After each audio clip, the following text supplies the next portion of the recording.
დღეს ჩვენ იმის ნაცვლად რომ ვლაპარაკობდეთ 9 აპრილის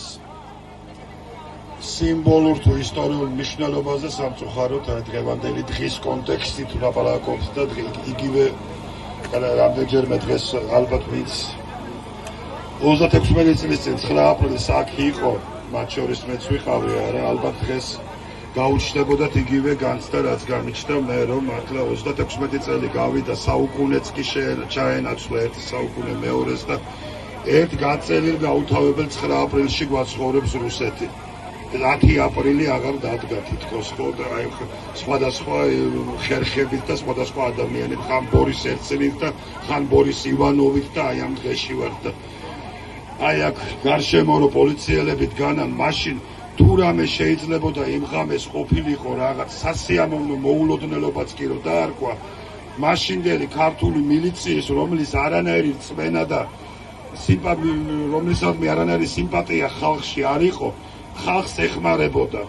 და ეს არ იყო ცალკეული და ერთეული შემთხვევები, მე პირადადაც მიშველეს და ძალიან ბევრს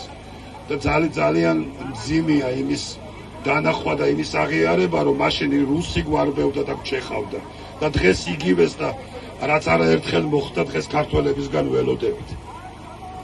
საუბედუროთ და ეს კოშმარული სიზმარი როგორმემა დამთავრდეს და ეს პირობითი თუ რაღაც მეტაფორული 10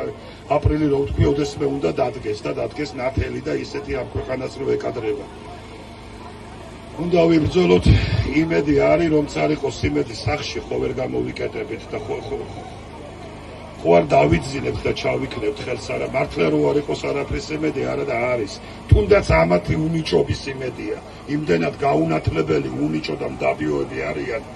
რომ თვითონ ჩამოიშლებიან ერთ არარაობაზე ახორხლილი ხროვა. ეს არის. ყველას მიყვარხართ უნდა მეთქვა, მაგრამ ყველას გვიყვარს ერთმანეთი, აქ ვინც ვართ და ამ სიყვარულით უნდა ვიყოთ რა. როცა იქნება ჩვენი იქნება სიმართლის და ჩვენი და ამ ქვეყნის გამარჯვება.